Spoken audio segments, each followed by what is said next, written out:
Okay, hi everyone, I'm Akanksha, and the title of my presentation is Where Are You From? And it's a simple question, with a straightforward answer usually. It's a common question that we kind of ask people when you're introducing ourselves to one another and when you're getting to know someone new. But the reason that I've chosen this as the title of my presentation is because I get asked this question a lot, and my answer has actually evolved over the years because I've actually realized that it's actually pretty loaded and pretty deep, quite a deep question actually.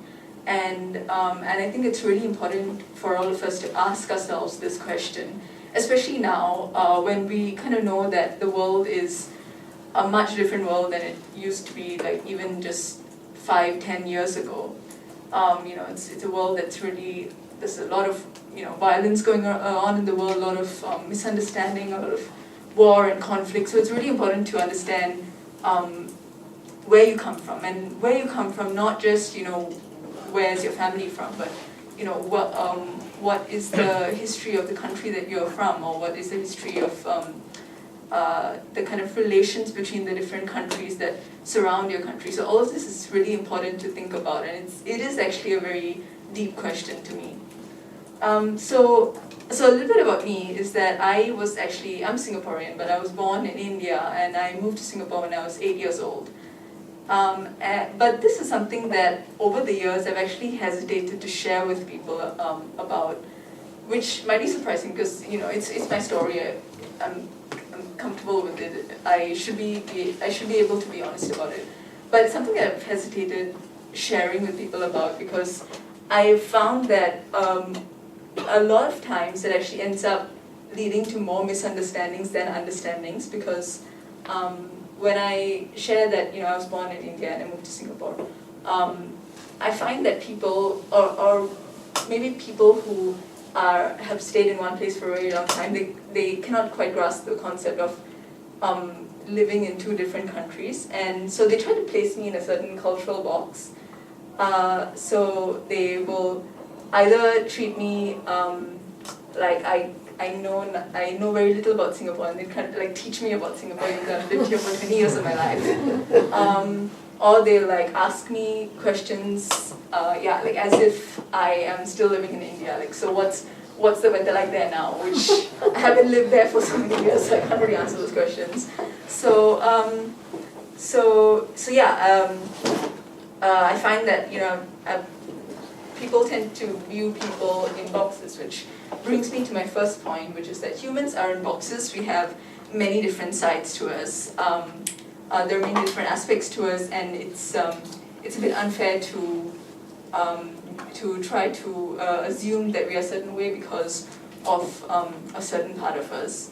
So I want to bring up another story about this, which is that I have a friend who, like me, she was born overseas and she moved to Singapore for primary school, and she's from the Philippines.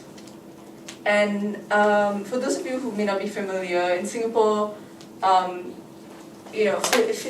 Filipinos tend to, there's this kind of derogatory or like stereotypical image of Filipinos as being kind of the domestic helpers and cleaners, which are usually which are very important and necessary jobs, but they're usually associated with low status or low status, and so by extension, being Filipino is seen as something like less than maybe other like nationalities or races. So okay, back to my friend. She's actually an actress. She went to LaSalle College of the Arts and she got a degree in acting. And she auditions for like theater performances and TV shows as well. And so she was telling me about this audition that she went to where it was an audition for a Filipino foreign worker.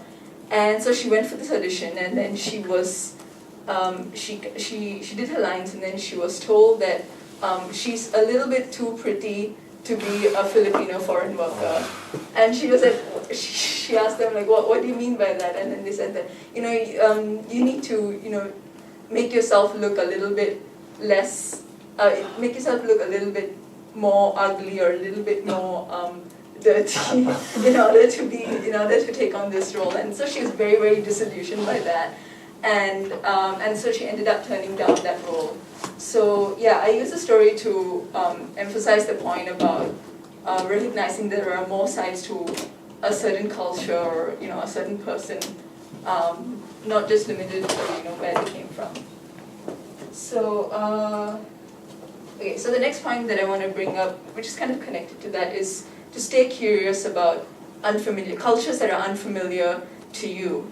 And the reason I think this is really important is that from when we are young, we are always fed with stories, whether it's like fairy tale stories or folk tales from other cultures, and also we also told stories, kind of rumors about people in our society. And I think it's really important to stay curious and open-minded to as many different kinds of stories as you can, to try and learn more about cultures that are unfamiliar to you. Try to learn, to read and to hear, expose yourself to more stories than one. And someone that kind of inspired me is this writer and activist called Chimamanda Ngozi Adichie. And she's a writer, but she's also quite a prolific speaker. She's given a few TED Talks as well. And one of her most famous TED Talks is The Danger of a Single Story, where she basically says this point that I'm trying to make with my second point, which is don't be content with just one story about a certain person or a certain place. And she talks, so she grew up in Nigeria, but she moved to the United States when she was for university.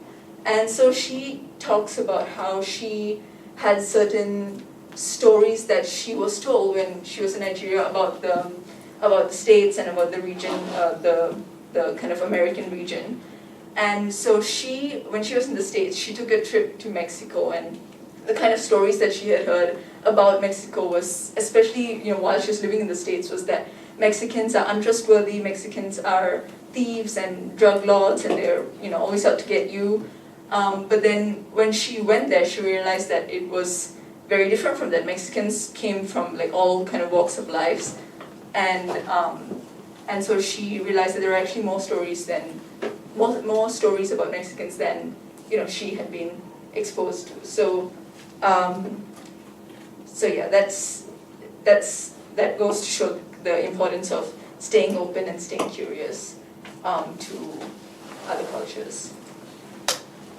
And coming to my final point, the third point I want to make is to understand your culture, understand all aspects of your culture. And the story I want to bring up in relation to this is something that happened to me a couple of months ago, actually. I was sitting at a bus stop, and out of nowhere, this man kind of storms up to me, and he slams his bag down on the seat next to me, and he sits down, and he asks me, "Are you Singaporean?"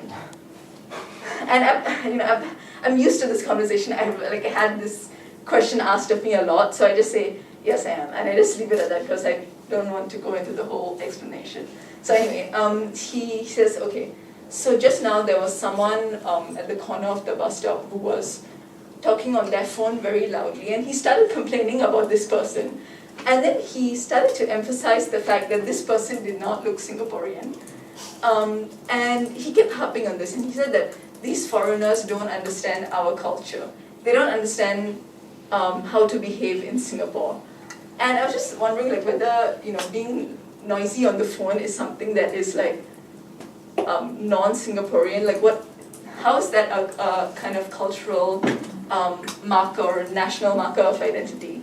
But I was actually honestly very scared at the moment, because he was very angry and he was a stranger and he was sitting really close to me. So I was honestly a little bit in shock, and I didn't really know how to respond in the moment. And I actually my thoughts kind of caught up with me after he had already left.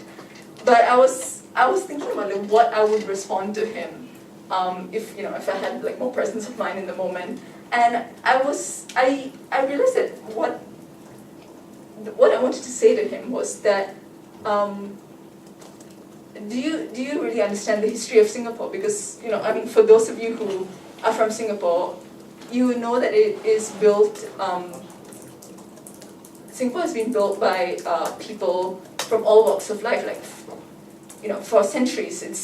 It's never been like just one kind of race of people who have built Singapore up. So yeah, I bring up the story to kind of illustrate the importance of really researching and understanding all aspects of your culture.